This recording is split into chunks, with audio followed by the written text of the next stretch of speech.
K-Zone Baseball Development Podcast.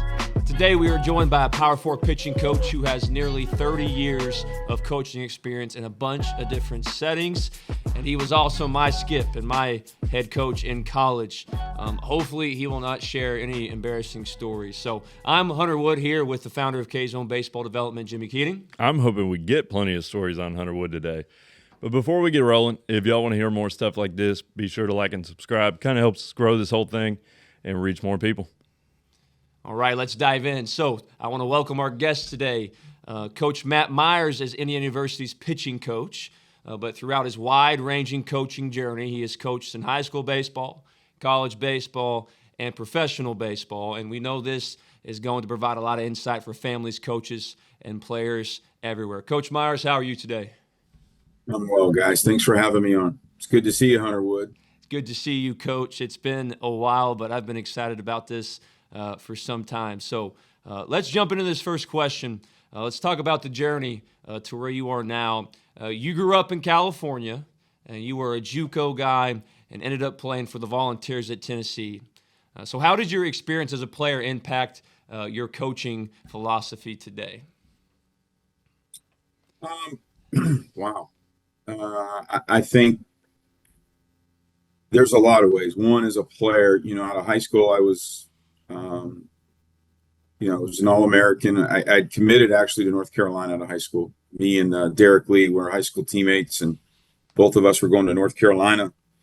Derek went in the first round. I actually took my visit out there with Mike Roberts, and Mike Roberts and I still to this day, which is funny, is we were actually with the Pirates organization together.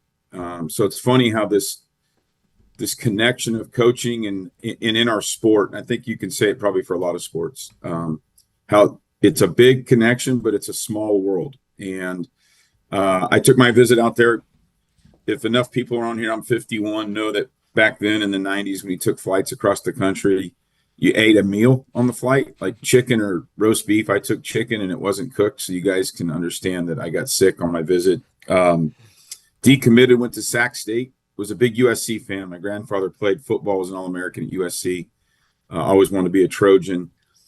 Went to Sac State right there before going to Sac City and then down to Tennessee. So I've kind of, a lot of these kids nowadays, that was kind of my transfer portal to play. You had to go back to junior college. Probably the greatest move ever for me was actually to go back to Sac City. I had a great experience at Sac State. I hit 320 as a player. I was 3 hits shy of the state hitting record in California, and being a left-handed pitcher. And my first collegiate start, I shut out Stanford at Sunken Diamond. AJ Hinch opened the game with a base hit, said, "Welcome to D1 freshman." And then I think I 3-hit him the rest of the way.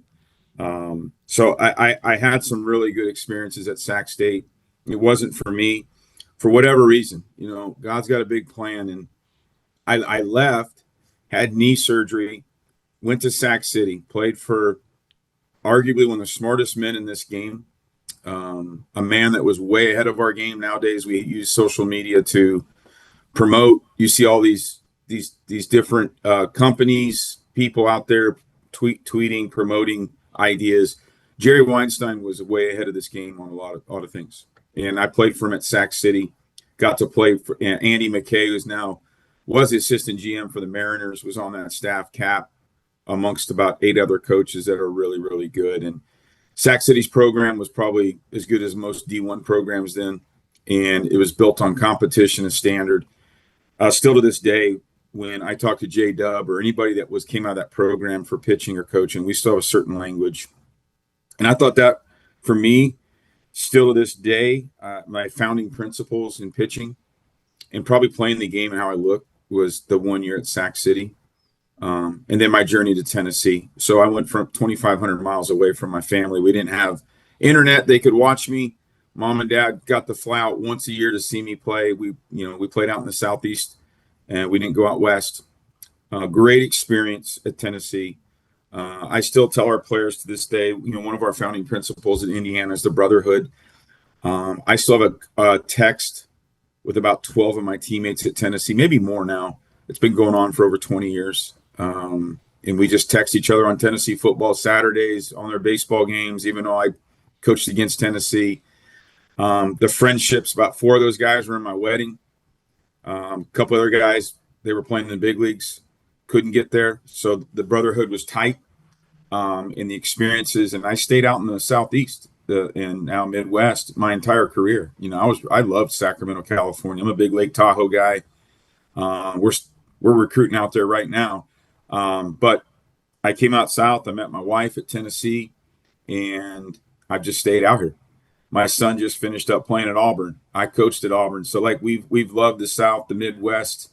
She's from Ohio, and it's funny now. The head coach at Indiana was my assistant at one time, so you can see all the connections on this piece. But the journey's been great because I was afforded the opportunity to play for some Hall of Fame coaches: Jerry Weinstein, Rod Delmonico, Dave Serrano, Larry Simcox, John Smith at Sac State. Like I got to be around some really good people, different people that impacted the game and me a different way. And so I'm thankful for my journey. I wish I would have stayed at one place the entire time, but it just worked out that way. And it's kind of helped me be where I am today, where my feet are today.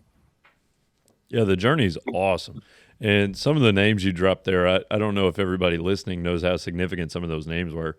Man, God's orchestrated a big, big plan for you to impact so many people in this game. And I'm really excited to hear more from you today, just based on the amount of experience that you have from all those different settings. And we're just a couple of years into this thing, but it is really cool how baseball is already revealing so much of God's plan with your connections to anything and everything. It's been really, really weird how somebody you haven't talked to in 11 years comes out of nowhere and it's like, oh, well, we're connected on this and this and this. And it feels like this was all designed so that someday in the future we might help this 16-year-old we're talking about. It's so cool. Yeah, we can utilize the connections, and sometimes we don't see it right away until we get older in this thing, and you kind of look at a 30,000-foot view, and you're like, man, um, you know, Jerry Weinstein will still call me today and be like, Maddie, what's up, Lefty? How's your mom and dad? Like, I thought that was always a big thing, as many people as Jerry's impacted, that he can still call his players. Ron Polk still writes letters to his players all the guys that played at Mississippi State for him. I think it's the ability that people can connect. You guys know that I also coached my son to the Little World Series. So it doesn't matter if it's professional baseball. I had one of our Pirates guys call me the other day. And a lot of guys have a lot of success are in the big leagues. Maddie, we miss you. Thanks for the impact. I think as a coach, no matter what level you're at, I learned how those guys impacted me. And so in my coaching career, I wanted to impact. And it's amazing how, like you said, there's a bigger plan out there. Every Monday, I missed this Monday, so I'm embarrassed to say, but Mike Lynch runs a Bible study. And I've been doing it for 3 years, but I was late to the thing. There's over 100 scouts, college coaches on there every Monday. And now the connectivity through different groups like that, I probably don't get there if Fred Corral and I aren't good friends. Well, Fred coached at Sac City. Well, Freddie and I were out in the Southeast, and Freddie put me on it about 3 years ago. Two California guys out in the Southeast doing things like that. So it can be extremely powerful if you connect with the people and you pay attention what people are giving you, then you can make that. Like here is Hunter Wood and I remember Hunter hitting a grand slam pinch hitting for us, and wanted him to get his swing off one day, and he didn't miss that fastball. And all of a sudden now we're on a podcast, right? And the first thing I think about is Hunter's parents. Like, I want to make sure they're doing good, and because they were always at the games. And I think if we approach it that way, the impact can go a long way.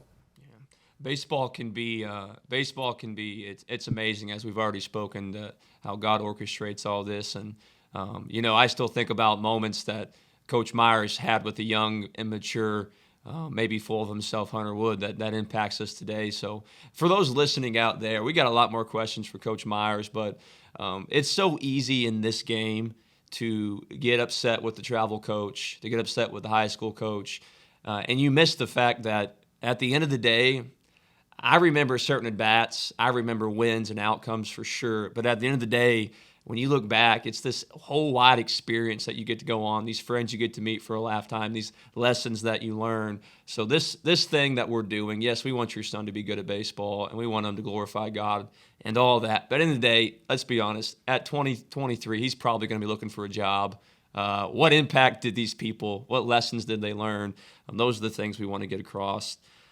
Coach Myers, I remember you telling us this story, but you were a very young head coach. And correct me if I'm wrong, I think you were 23 or 24 when you were the head coach at UNC Asheville. Now, we do have a lot of coaches that listen to the pod. What lessons did you learn as a super young head coach, and what advice would you give for coaches on all levels? Gosh. Talk about humility. Adversity, I think failure nowadays, like it humbles us, right? There's too many front runners nowadays want to chase. I think back then, I remember being an assistant coach for Mike Roberts, who recruited me to Carolina. Coach Roberts left North Carolina, took the UNC Asheville job. I was leaving the University of Tennessee as my first year as a Coach Delmonico. I was one of his assistants. I didn't get drafted. It was projected to go pretty high. I got mono my senior year in college. And back then, you just played for your brotherhood. Like nowadays, it's an automatic red shirt. Not me. I started throwing back again in January, and I opened up the season against Oklahoma State for on opening day for us and beat them. And I was probably throwing 83, right? Like I just shouldn't have played, but there was no way I would let the brotherhood down. And so I got to stay there. I got my master's, and then Coach Roberts asked me to come up to UNC Asheville. I had a choice between Quincy Noble at UOP, University of Pacific, in Stockton, California, which is 45 minutes from my hometown.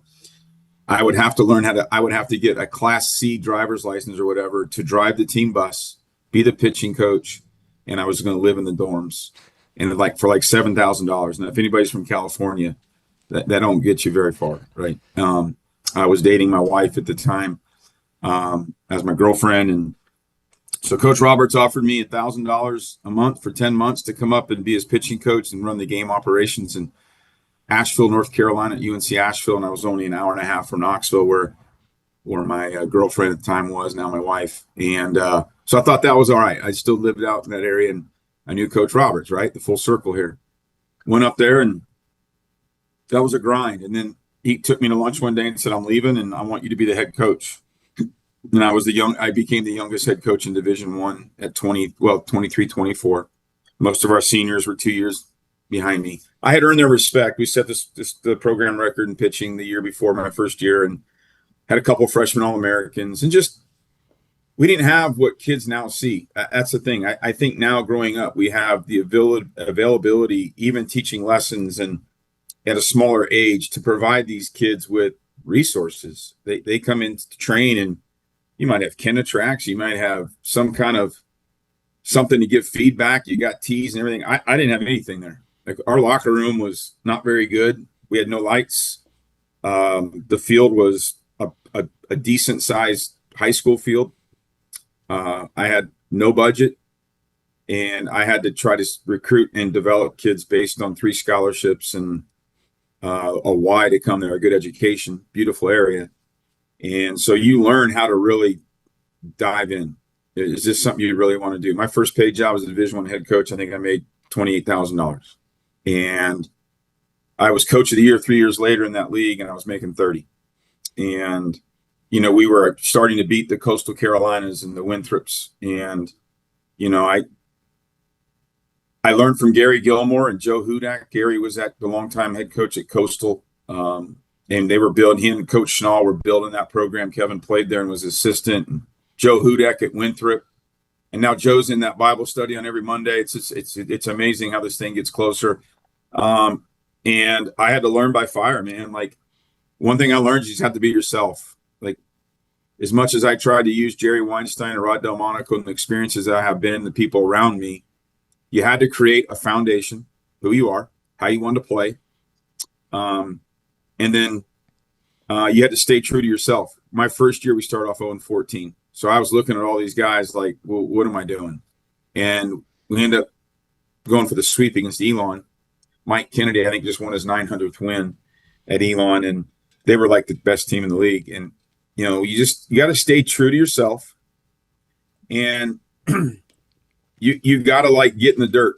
You got to work. Kids at the end of the day, no matter today, more importantly, they need more discipline, and you need to be truthful to them nowadays, and structure. But it was just me out there. I mean, I remember using sawhorses as drills and bullpens, and anything and everything we could to be creative, to get the point across. Kids had to work. That was the great thing. It wasn't just going to be given to you. I mean, we're giving $5 a meal for meal money. I mean, it's amazing how this game has taken off and the resources for the kids. But it really taught me humility, man. It taught me how to dive in and stay true to who you are. The players, I think, really understood that, and all of a sudden we got this thing going. And I think in those 4 years, it's the most wins they've had in 4 years, which still is not a lot of wins on a program. They've got a lot more resources there now. One of the things I did for young coaches, I went to Steinmart. I think Steinmart's closed there now in Asheville, but I bought a buy one, get one free suit for hardly any money. I bought a briefcase, one of those ones that had the combinations on each side, and if you clicked it, it hit your thumbs if you didn't move out of the way, and it was like this thick. But I had 2 manila folders in there, and one was the schedule, one was your scholarship offer, and then I would talk to them about their plan, and I literally went into every house of every kid I could and sold myself the program. I thought the connectivity with the parents, and now I'm a parent of a kid that went through it, and this is who I am. And I don't know if I've ever really changed who I am. Now, I heard an offensive coordinator at Colorado football be interviewed one day, and I still think that's one of the coolest questions ever asked, was on a week going in. And this is kind of how I thought about this at Asheville, even though this happened a lot later, was asked if you're going to refine or evolve this week in your preparation. And I think if we're always refining and evolving ourselves and evolving with the game. And so I just kept refining what I was, how I was going to present my message, how I was going to continue to attack not only the pitch plan, but now I'm the head coach, right? And I only had one assistant, 2 assistants, one wasn't paid. Todd Internato, who I talked to the other day at Boston College, he played for me, and then he was one of my assistants, and now he's a head coach. Willie Stewart was with me, who was a head coach at one time, and it's just like the things I've learned is when you get hit in the mouth, you gotta counterpunch. You gotta stand right back up. You got to keep working. You got to believe. Back then, the money wasn't good. So it's like, what am I doing? Why am I dragging a young girl that I just married through this, about to have a kid? Is this worth it? And it finds out how much you love the game, and how much you love connecting with the players. And eventually we got this thing turned pretty quick, and we became one of the best programs in that league that no one wanted to play. And I just think learning myself through adversity, through failure, never giving in. And I think that's what happened, how we developed it. I get the phone call one day out of nowhere from Tommy Slater at Auburn, and I had called him to just schedule Auburn. He said, I need a pitching coach. Do you want to talk? And the rest is history on how I continued to move the other way.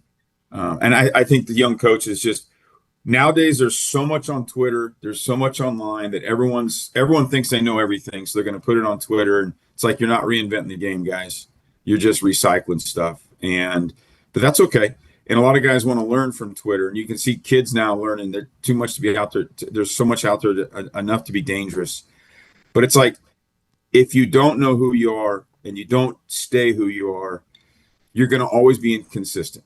Stick with your foundation, continue to evolve with the game, evolve with the players you work with, to be able to communicate different ways. Because not everybody, right, Hunter? Not everybody hears the same hit plan and can understand it. You got to be able to change how you're going to change a guy understanding how to get on time with your load in the box. Or if I'm working on now something as simple as command pieces, it's like sometimes just change the environment so that this one kid understands it where this one doesn't. The ability to communicate. And you don't get that without asking questions, again, going through humility, standing right back up and being present on the next one.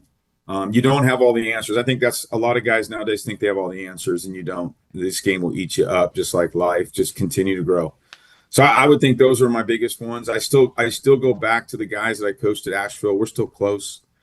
They thank me all the time for the opportunities, the grind that we went through. Now they're funny stories. Back then it was like, what am I doing? But I was always trying to push myself to be better. And there was always an end goal of I wanted to take Asheville to Omaha. And the year after I left, they went to their only regional appearance with a lot of guys that were on that team that I coached and recruits coming in. And it was neat to see Willie and Tim and those guys take them to a regional. And I got to go there and just see that. And sometimes you're not part of that when it happens, but in building it, really proud of that experience, because I don't think I'd be sitting here talking to you guys if it wasn't for the 4 years as the head coach at UNC Asheville. Adversity teaches so much. And I think the current structure of youth baseball is avoiding adversity for a lot of kids. And, you know, whether it be coaching or your own playing career, baseball presents new adversity every day. And, you know, you're a pitching coach with a tremendous depth of knowledge, and you spoke to a little bit there of how different it is to teach.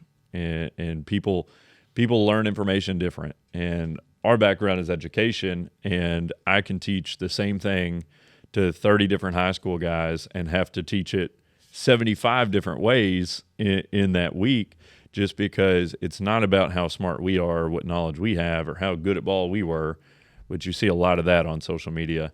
And you talk about enough to be dangerous. A lot of these high school guys will have a really good outing or a good night at the plate followed by a bad night at the plate or a bad outing, and they see some junior in college who's at a D2 talking about a pitch grip, and they're like, all right, well, now I got to try that next outing. Being true to yourself is about trusting yourself through failure as well, because you know that you've done the work before and you've prepared and you're thinking about it, to trust who you are as a player and as a coach. Because, you know, I'm sure you've had stretches where you're like, man, we're doing everything right, we're just not winning at all. And every now and then the thing to do is the same thing you're doing and just stay consistent. It's just baseball. Hunter was talking about that with our guys a couple weeks ago. It's just baseball. Sometimes you're hitting the ball 100 miles an hour and it's going right in the shortstop's glove. As a pitcher, sometimes you might throw a really, really tight slider and the guy hit it. It doesn't mean it was a bad pitch. Hitters are good too. So a thing that I want to make sure that gets across to our listeners is we don't have to change something just because we're failing. Every now and then, it's just baseball. Yeah, we're so result oriented, and everyone's chasing the scholarship and we're so result oriented that we forget to just the hitters are good too, right? The hitters are going to hit, and pitchers are going to make pitches. I tell our guys every day, we're not having a year to our standard, right? And our pitching hasn't been great at all, you know. And I can't remember the last losing season that I've been a part of, and we're in one right now. And it's like, this is a big time when you do trust yourself. And we haven't changed what we do here. You know, it's execution over usage. It's attacking the zone. It's, being on your identity, know who you are. You can't change. Your identity is who you are. Like if you're a 4-seam ride guy, you can't just all of a sudden, like you said, pick up a sinker grip and now I'm a sinker guy, sinker slider. Like, this is who you are. You know, our big piece to me is I keep coming back about command. And, you know, I keep punching it in their heads about competing and commanding the baseball. And, you know, everyone's training getting better. Like, so the margin for error sometimes is even smaller. And, you know, that's where I think kids, like to your point right there, you got to trust yourself, your identity. And you got to get back up. You give up a hit, you make a good pitch, like you said, it's a good pitch. Like, that's going to happen. Hitters hit, right, Hunter? Like, there's times we make a bad pitch and we get a guy out. We think, hey, great job with the slider. And you're like, dude, you just threw a cement mixer. That thing should have been hit 900 feet. But, like, it works itself out. It's tough to stress. It's easy for us to talk about. It's tough in the moment, especially for younger kids. Good segue here, Coach Myers, into this next question we want to throw at you. You've now been a high school head coach. You've coached in college baseball a long time, both as a head coach and an assistant, and you've been a professional coach. You're now in the Big Ten. What is the baseball community doing right, and what are they doing wrong for players? You can speak to the middle school, high school level. You can speak to college baseball, whatever you think. You don't want me going there. It's funny, one of our guys called me tonight from Pittsburgh. People ask, like, what was the professional side? And my biggest impact on those guys was teaching them actually how to pitch, how to prepare, how to read swings, how to sequence. I call it deployment of arsenal, how to deploy your stuff, and we looked at usages. It wasn't chasing iPads and spin direction and movement and velo. Those guys already had stuff, right? But everyone's chasing stuff. But for me, gosh, like, I coached my son to the Little League World Series twice. What a great thing that was. What that taught me there. I remember the second year that they went back-to-back years, I was in the dugout. The first year, I coached them all the way through, and then me and Terry Obi, there was two other dads because their sons were 12, got to be in the dugout. We were in the stands. We ran all the practices. I ran everything for those guys. And I'm sitting in the dugout, and there's 25,000 people at Lomity Field on the American side, and we're on ABC at 7:30 at night, so there's millions of viewers. And the coaches are more stressed out, like the parents always are, than the players. Kids just wanted to have fun. They played the game like it was great. Then they high-fived each other, and both teams went and played up in the facility and had ice cream. And you're like, what are we doing? We're taking this thing like it's the end of the world. And these kids are just out there having fun. And I tell people all the time, like, some of the greatest things you can ever do, take kids and go to the Little League World Series. Even if you're not a Little League fan, I think Little League's really, really important. I think travel baseball, we accelerate the growth too fast. We just got to learn how to play the game. And if I ever become a head coach, I'm actually going to take my staff to the opening weekend in Williamsport, because I want people just to watch the kids play at their youngest age and enjoy it. You see the kids from the international side come over from Japan and Latin America, and we had Canada and Australia and all these different parts of the world. And baseball's become an international sport, right?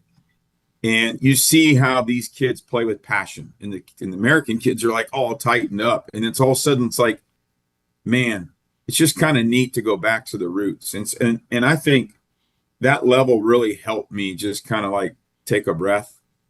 And then I've been at the high school, right? I've been at the high school. I cut a couple years after Western Kentucky. I worked for Northwestern Mutual and was helping the high school there. And it was great. I think I wanted to do that because Carson was coming up, but I realized I didn't want to coach my son. I was better that I wanted someone else to coach him, for a lot of reasons. One, I never talked about playing time with Carson, even when he was at Auburn. It was always about being a good teammate. Playing time is going to be earned. It'll come.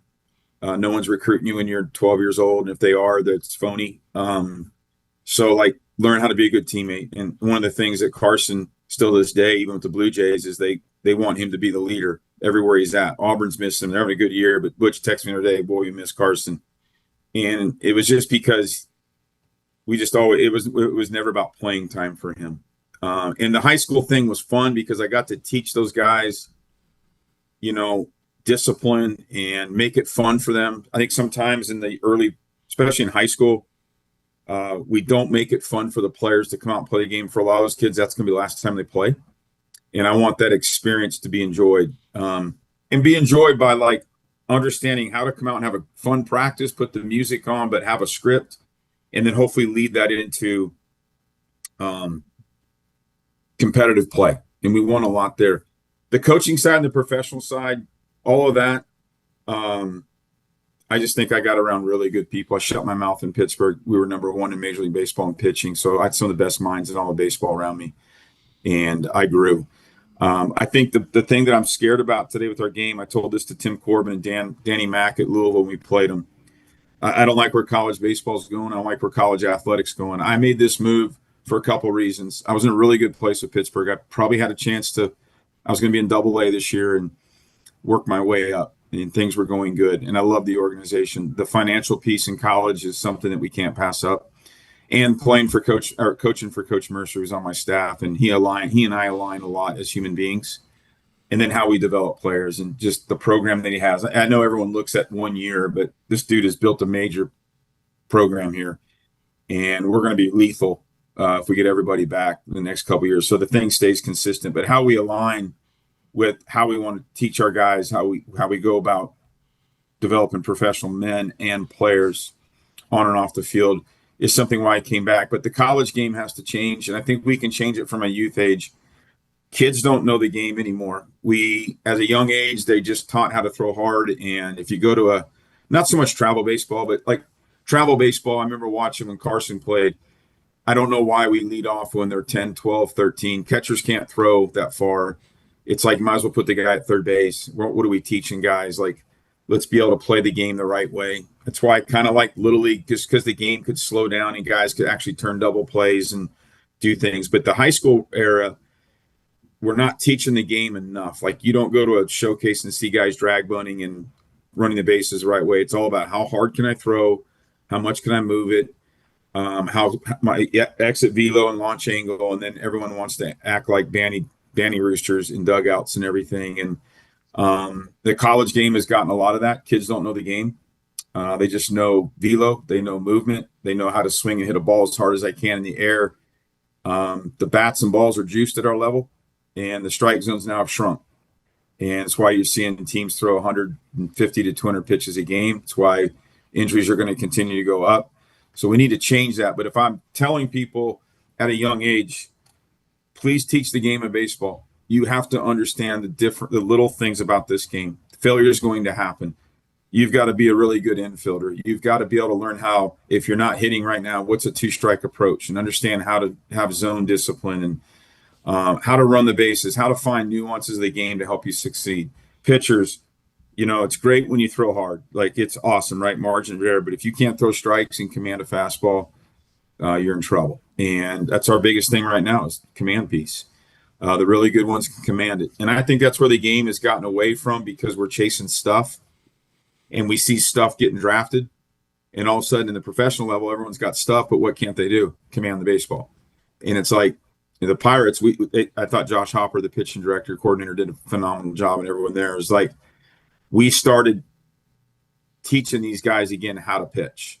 Now, they got 100-mile-an-hour fastballs, right? So they got a chance to get there. But it's like, I think people are starting to get away from, like, dude, you throw really hard. Ooh, that's sweet. My sweeper's 20 inches of horizontal, and I learned the kick change, and man, it's nasty. And it's like, yeah, dude, you still throw 30% strikes, and you're still in zone percentage is even less than that. So, hey, man, you look great. The iPad is awesome, but you're walking everybody, and this game is 4 hours long because it sucks. And we'd like you to compete in the zone. I do think in college baseball we need to widen the strike zone back up. Like, umpires they're getting tested on TrackMan. TrackMan doesn't adjust to the hitters like Hawkeye does, but Hawkeye's too expensive for college level. We got a lot of guys that's their evaluation. And so what's happening is they're shrinking the zone, Hunter. Like, you were a catcher too. And it's like, we used to get, I don't use it anymore, but the 5-zone fastball where we go off the plate and you guys would frame it, we could expand a little bit. But we had lethal bats when you had, right? So there was a balance. Nowadays, the bats and balls are juiced again, and the strike zones, we can't even get to black. And so it's like, and hitters are doing a great job. Hitting coaches do a great job of not letting guys don't chase east and west anymore. We got TrackMan, we got zone discipline. So you have to go get your whiff off north-south.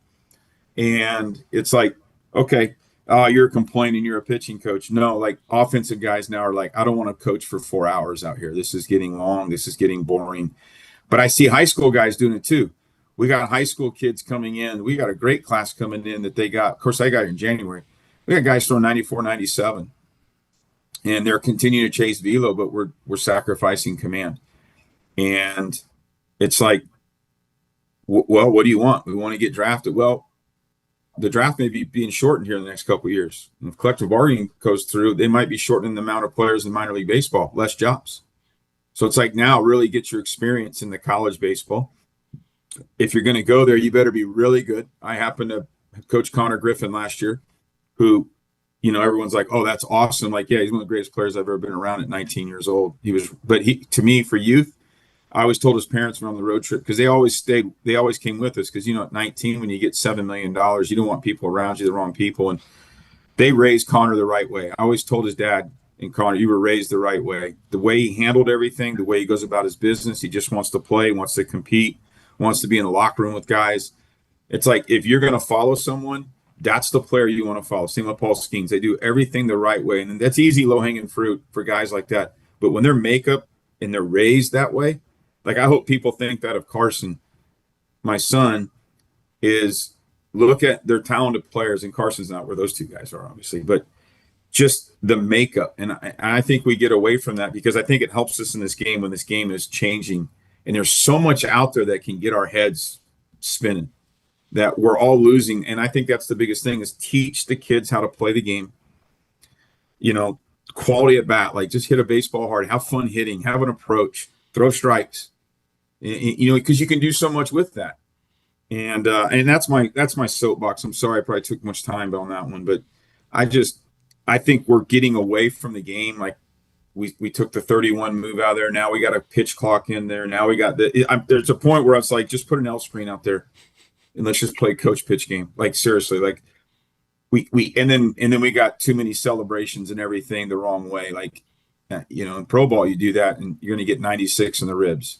Like you got to also understand and police the game the right way. And we want it fun. Like a home run is hard to hit, right, Hunter? It's a hard thing to do. And I love the celebration. That's one thing I've always done as a player, as a coach too, is celebrate all your players' success. Like no matter what, celebrate every opportunity you can to have success. But the game is getting kind of out of hand and it's becoming a circus. And I wish we just get back to playing the game that we enjoy, competing and doing the little things. So, Coach, I train our pitchers, and I was hyper focused on everything you said there. I feel very, very strongly that we have to focus on players being physically ready before we chase velocity, and we have to build a delivery for them that they understand and can feel. Because if they're maybe not physically ready and we just start chucking stuff, which is what is going on everywhere in America right now, and I'm kind of the flip side of it. I'm at this point, I am almost not talking about velocity. I'm talking about velocity when we talk about getting momentum down the mound, when we talk about getting stronger in the weight room, when we talk about sprinting more, when we talk about mobility, when we talk about all that stuff. I only focus specifically on velocity with our players 6 weeks out of the whole year. And there are a lot of people out there that it is 52 weeks out of the year. This is the only thing that matters. What matters to me is that when my guys are wearing baseball pants, they win baseball games. I care about that a lot. I don't want a facility, like you said, the iPad monster. Like, I am close to putting the Rapsodo away. We need it for recruiting. Everybody wants to know what that slider's doing, how that fastball rides, what the arm side looks like. To be honest with you, I don't enjoy it as much. The pitch design stuff is cool when you can help a guy develop an out pitch, but when we're throwing a fastball that would have just decapitated a righty, I don't particularly care what the extension was. I just want you to throw the ball to the catcher and put guys in the dugout quickly. We talk about with our high school players playing 7-inning games. I don't want the mindset of you defending the bases. I don't want you to just keep runners from getting to home plate. I want you to have an offensive mindset and go play collect 21. Let's get outs as soon as we can and get that offense in the dugout. And that's a mindset that I think right now we're creating a confusing environment for a high school player who's chasing the dream. Because if you want to play high-impact baseball, you probably got to be 88 as a sophomore. So if you're 13 and you're 5'6" and 99 pounds, all right, we need you at 88 in 2 years. That's not going to happen. And if we aggressively chase it, he's going to meet an orthopedic surgeon pretty quickly.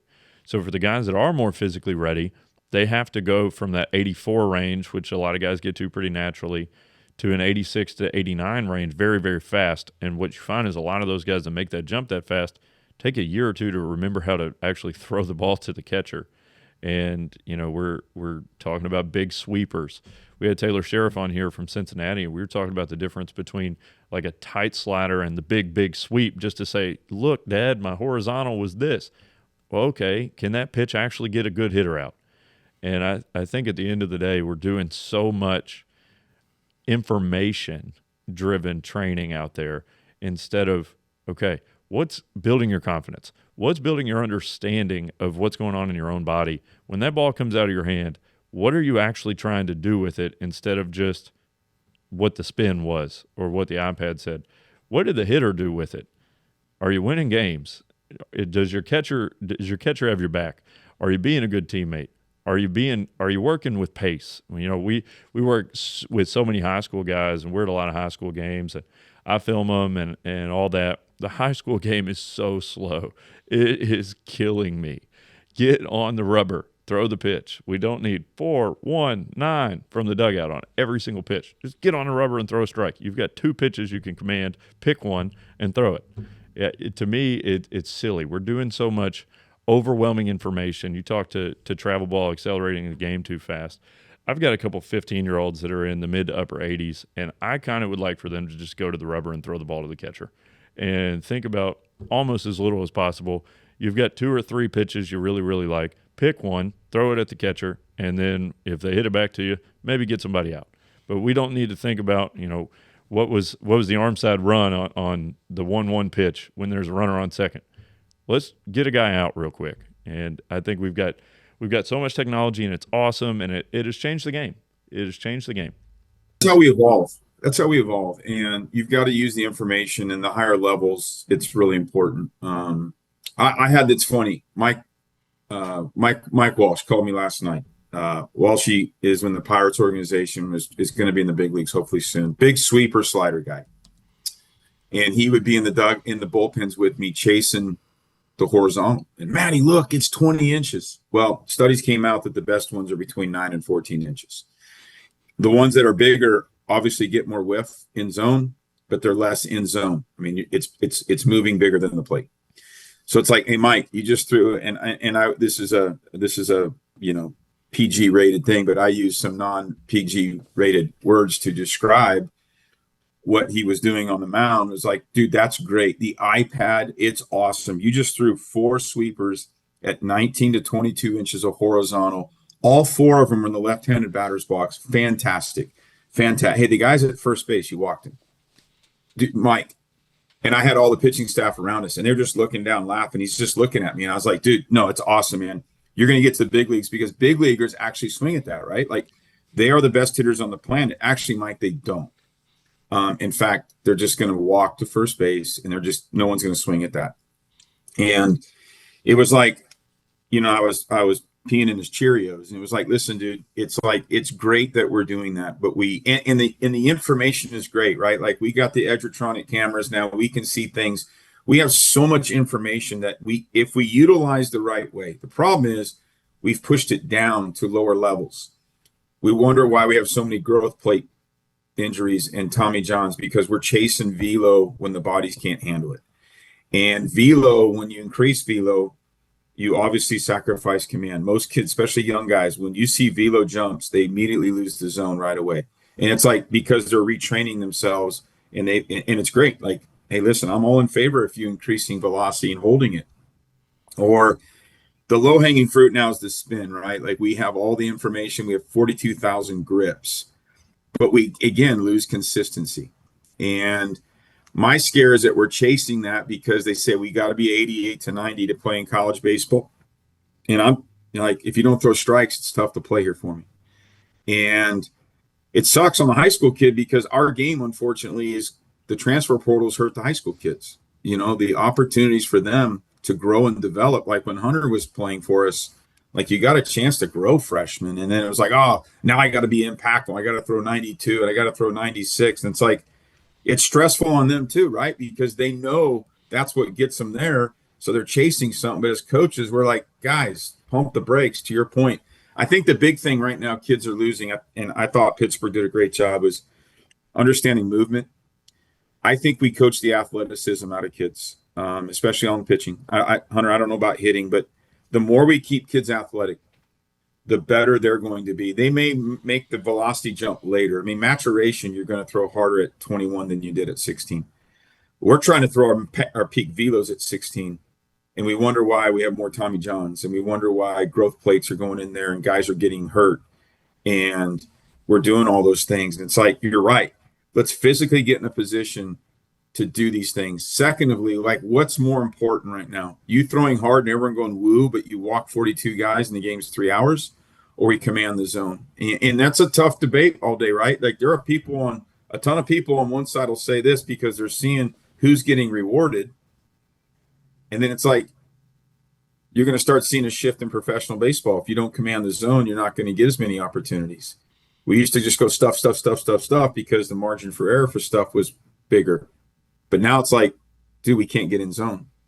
And the elite hitters don't swing at that. And now you got to pitch all the time with guys on base, and that's tough, right? That's stressful. So I think you're right. Let's not take the athleticism out of the kids. You said it. Let's move them right. Let's find their tempos down the mound. Let's move them right. Let's move them in the batter's box the right way. Let's keep the athleticism in them. For pitchers, it's like, what do you teach? Hey, I want to win the 0-0 and the 1-1 in the head percentage, 2 out of 3 in the zone every time. Execution over usage. We want the third out as quick as we can after the second out. Leadoff man out. Like run values right now. I think it's 94% of the time you throw first pitch strike, it favors the pitcher. Leadoff man out's at like a 6-run differential in run value. Like all these things have nothing to do with velocity or spin shape. It has everything to do with putting you in a position to win the game. Now, when you have those things and you throw, like you have the stuff, like you start to become pretty elite, right? At every level. But the command piece for me is a big thing. I think you can teach it, but it's like we have so many guys chasing the velo and stuff that at what point do we get into the command piece? Catch play, right? Like I think you mentioned that. How disciplined are we on our catch play stuff that's leading up to that stuff? That's probably a discussion that you could go on for hours on in a debate. And I think, Hunter, to your question about college baseball and how I've seen baseball change, that's the big piece. Is like we're getting away from the very essentials that are going to create longevity and stability in the game with the foundational pieces that we're just chasing that we keep chasing. And there's so much information out there and people are trying to make money off it. And so like we're in this like necessary evil spin. And we're all part of it. Like it can't be one or two people to like, wait, man, let's take a breath and hold on to this thing. It's like, no, it's one that is tough. And I think it's a big difference right now in the professional game to the college game. The professional game there's actually more development right now. There's more time to do it. College, we're speeding up, trying to get the results. That's the one thing that when Hunter, you were in college, it was opposite, man. Like, it was heavy development with winning. And now it's like, what can you do for me? Or else we move on to the next person. And I don't like that piece of it at all, but it is what we have right now. A good segue here, Coach, into this question. I'm excited about this one. And you know how, like, in life, you remember little tidbits, and then you kind of ask yourself, why do I still remember that? I remember sitting in the dugout. Carson might have been 10 in his 2015. And we asked Carson where he was going to play baseball in college. And he said, well, my dad will sign me wherever he's at. Which was such a true answer. Like, and Carson ended up obviously becoming a stud. I want to ask this question because you never coached Carson in college. And that might have been an intentional effort because you definitely had the opportunity to. You got to see your son play in Williamsport and the SEC and now in pro ball. A lot of our listeners are going to be parents, and we find that each week when one of these releases, they go, that was so helpful. They're the ones wanting information because they don't know a lot of these things. So tell us, what lessons could you give parents for raising your sons in baseball? That's a great question. I think it's something that is as vitally important as we were talking about the development piece of pitch design and exit velocity and quality contact and barrel manipulation, all those things, right? The parents, sometimes we live vicariously through our kids. We want it more than the kid, right? The parents love the Twitter of their kids on there so that other parents can pat them on the back. And I've seen when kids fail, it's like the parent's dog just got shot. And it's like, I get it, because for a long time, I didn't see that side until my son went through it. We, as parents, and there's a lot of parents out there that I don't think the kids realize how much they invest into youth baseball and now the travel ball circuit, and they're starting at 9. The games that we play, the hotels, the lessons, the money, right? And it's an expensive investment, and you want what's best for your kids. I don't know if any parent has gone in there because no one's ever signed the parent to go play. And so I get all the anxiety. I think we sometimes, I always laugh when I see the guy that shows up that's got coach on his back. So I'll just say, hey, what's up, coach? And runs around that way. But it's like everyone's got to play their player at shortstop. And so why I didn't coach Carson is because I was in the business. And so I didn't want anybody to always say, well, you're doing that because you're dad.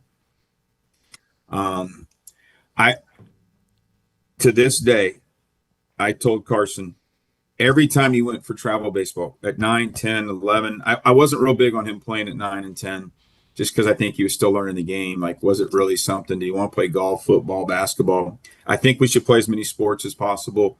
Carson ended up playing golf. I just think the athlete gets a chance. We mentioned that we're throwing 56 weeks a year. Like, there are times when you need to put the baseball down and go shoot hoops.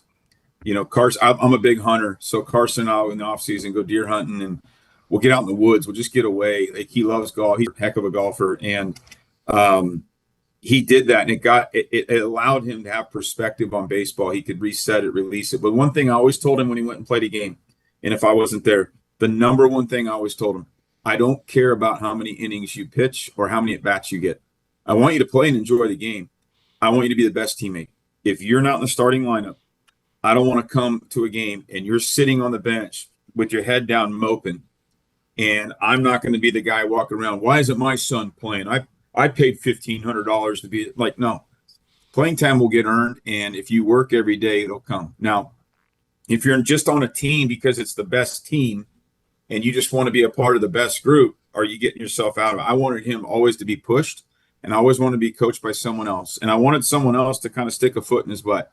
And I wasn't going to be that parent that says, don't talk to my son that way. It was like, dude, appreciate you holding him accountable. Appreciate you holding some discipline to him. I'll be the one at home to tell him why. Hey, this is why coach is doing that. I even told our pitchers there today, because our guys are getting in a mode nowadays where everyone's second guesses. Why we throw that pitch? Why? Dude, you threw the one down the middle. I called it in. Take responsibility. So Carson never called me with like, Dad, I can't believe what the coaches are doing. Dad, I was like, because he knows I would jump right to the phone like, nuh-uh, you take responsibility. Are you a good teammate today? Did you do your work? I talked some to our players about being selfish and selfless. And I told Carson, my son, this: selfish with doing what you're responsible to do every day. Your practice, your throwing, hitting, whatever it is, be the best at it. And then be selfless about taking care of your teammates. We go selfish about it's got to be me, me, me, me. I got to be number one in the lineup. I got to play shortstop. I got to have the best player. I got to be this. If my son doesn't play, I quit. Like, we need to teach our kids that it's okay sometimes not to start.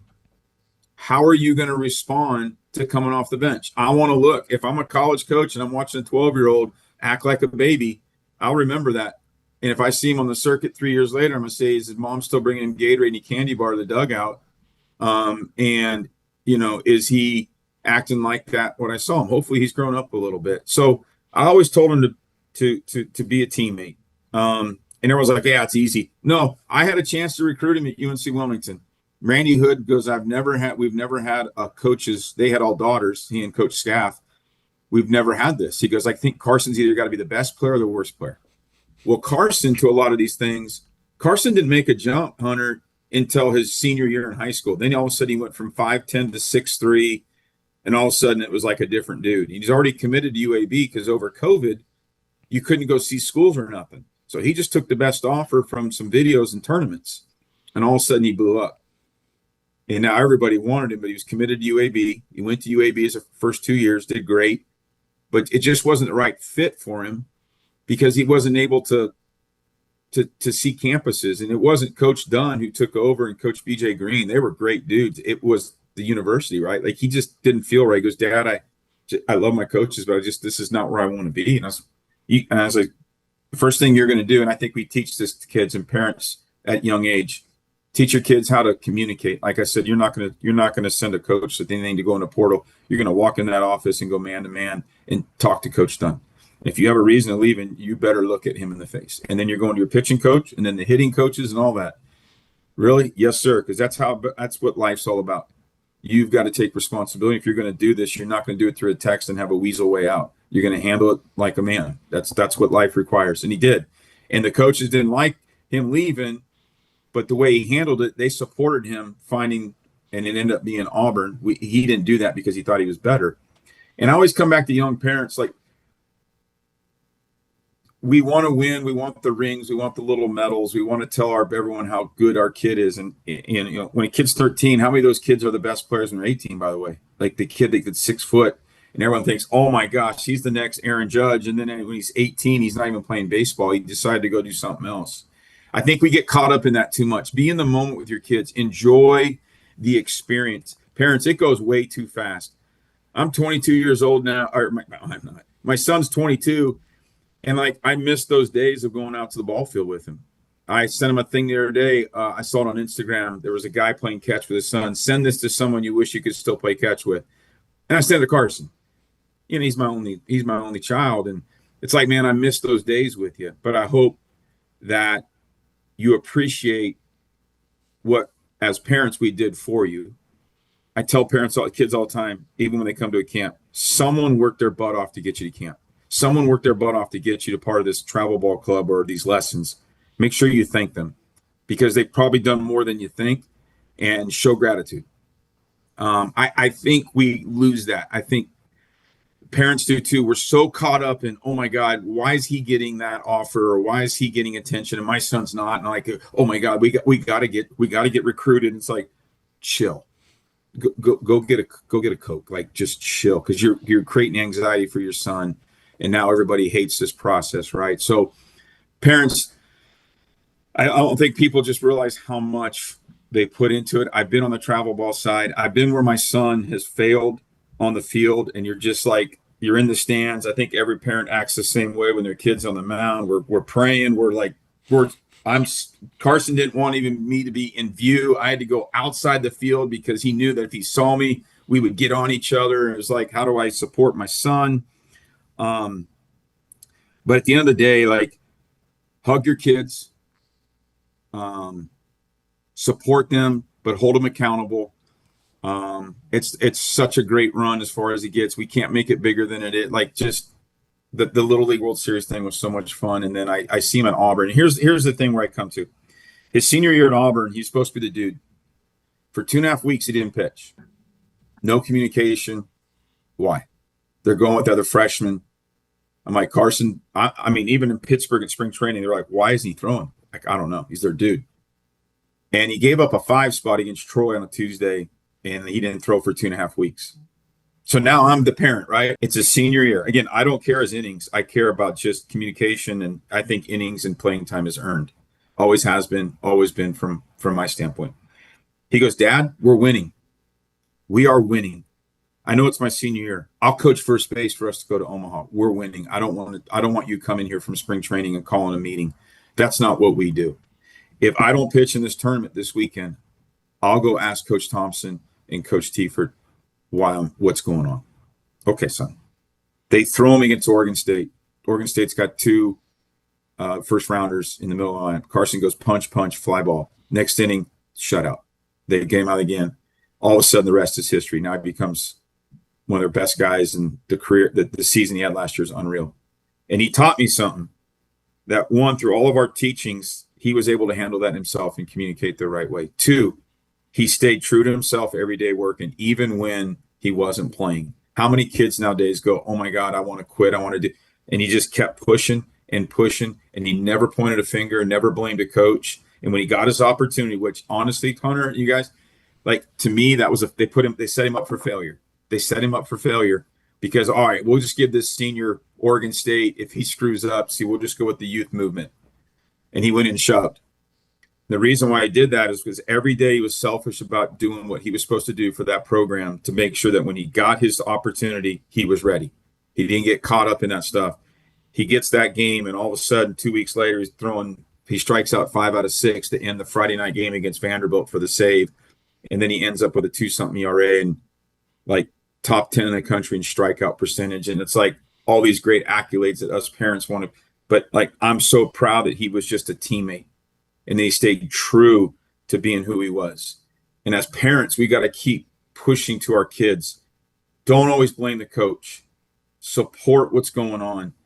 Teach our kids when they have failure, not point a finger. It's easy to transfer blame nowadays. We're doing it at our level. It's come on, guys, take responsibility and handle it the right way. So I don't know if I answered that question the right way. Parents continue to grow and learn, evolve with the kids, support the coaches. I thought one thing when I was a high school coach, a high school coach gets so disrespected nowadays because there's so many other things. And like those guys are teachers. They're in the classroom with players. They know these kids. There's such a big impact to be made that if we put those people down because of based on results, our kids will then put them down all the time. They'll think their coaches suck. Like, dude, you never say a coach sucks. Like you do, yes, sir, no, sir, and go do those things. I'm trying to think if I'm giving any advice here for the parents, but yeah, I've been on both sides of this thing, man, and I just want to hug him every day. I'm proud of him for whatever he accomplishes. Now he's in professional baseball, and I'm still watching the game, nervous as all get out. But I always send him a text. Be you. I put LFG. That's my motivation to him. But be you. Be you. Like, don't try to be someone else. Every day, just be you and be consistently you every day. Because it's good enough. And I'll send him that text. It's be you. It's good enough. Because I think kids try to be something more than what they are all the time to please parents, to please coaches, and they get away from just be you. That's our job to help mold you. Coach, you've inspired me so much as a trainer and as well as a dad. I've got a 3-year-old son, man. I've never seen a little kid so ate up with it. I love it so much, but if he doesn't have his little preschool in the morning, he's waking up, running into his room, running into mommy's room with the baseball pants. I got to put my baseball clothes on, mommy, and he's got his helmet on already. And he started t-ball this year, and he's playing in the same town that we train everybody in. I mean, we were at a county matchup last night, and I think we trained 20 guys total on both sides. And I am intentionally like changing my hoodie before I walk up because, it could easily turn into like, oh, that's his kid. And I'm intentionally standing in the back quiet in like a gray hoodie and playing with my daughter because it's so important for him to go get to do this thing and to learn the game and to learn to navigate all that stuff. And when I would sit way down right field line with the boonie hat on, no clothes on. I'd get as far away from possible, just be a dad. And by the way, T-ball, that's chaotic. Like that's just chaos going everywhere. And you just got to laugh. You know what I think T-ball needs is a little bit more technology. Maybe Edgertronic out there. Yeah. But more music. Let the kids dance. Let them have fun. They're going to some kids will run to third first. And it's like, if you're a parent that goes, what are we doing out here? Then you're the wrong, you need to check. Have fun. That's okay to bring the Rice Krispie treats. I want one if you bring one. And it's like, there's days when I just want to sit down there with my cooler and just watch it and laugh because you'll see very quickly they'll go from 3 to 18 and you wish you'd had another day of T-ball. Like it goes too fast and we don't enjoy this process. So please enjoy it. Coach, we are wrapping up this episode. I do want to say this. I saw this manifested. Wheels, it's a YouTube page. They give you college highlights in like 10 minutes or something like that. I know they've probably covered a mini game. So I was actually texting Thomas Peter when we found out Carson was the Friday night guy his senior year. So we were following Carson, and I think I actually saw the highlights of that mid-game or that midweek game you referenced where maybe he gave up a few runs. And it's cool. So here's what was amazing about that. And you talked about what you did as a father, how you encouraged him, how you told him to take responsibility. I remember, and I think I'm right in this, is maybe he gave up 3, but that inning, the inning before he came out, it ended with a play at the plate where they got the guy, they kept the tie in place. I think it was maybe 10-10 or something like that. And Carson did not come off the field worried about his ERA. He didn't come off the field worried about, the whatever he gave up. He came off the field like they won the World Series because they got that guy at home plate and they kept the tie intact. He kept his team in the ball game, if you will. So those things don't go unnoticed. And I just wanted to give that validation to that. I noticed that and I go, oh my goodness, like with all the pitchers I've caught and worked with throughout the years, most would be blaming somebody for the pitch call or the catcher's setup or something like that. But he was excited that the Tigers still had a chance to win that game, which was really, really cool. So one of my things was like at Alabama, he takes the lead into the 9th and LeBron hits a home run off him, who's going to be a first rounder this year. and they ended up losing 6-5. And it was the first two hitters the inning got on. So what do most people do? Like Alabama, just your rival, just knocked a home run off you. Carson's their dude in the ninth inning. And most guys just like put their head down. He went punch, like out punch the next three guys out. And like to me, the kids don't understand how to get back into the next pitch. I always have a saying, so what next pitch? The next pitch is the most important pitch. To your point, because that next pitch might be like a pass ball and you get a guy at home. And if we're worried about what happened before, we can't make that play. And that play allowed us to have a chance to win. And it gave that team a chance to win. And I just think kids don't see the game that specific and be in that moment of the next pitch. The next pitch is the greatest pitch in the game right now. Yeah, amen. Well, Coach, we have learned so much, and it's been so awesome to have you on. We hope this has been helpful for players, coaches, parents around. Before we get out of here and we part ways with Coach Myers, if you've enjoyed what you found in today's episode and you're serious about improving your journey, we encourage you to step into the dugout. The Dugout is a membership for K-Zone Baseball Development. It's an online community built for players, parents, and coaches who want real guidance. So when you join this Dugout, you'll get direct access to Jimmy and myself, where you can ask questions. You'll be able to lock in rates, receive exclusive videos, and make sure you're spending your time and money on the right things. It's a place where you can stop guessing and start having a clear plan of attack. So if that sounds like something you need, head over to kzonebaseballdevelopment.com/dugout and join the community.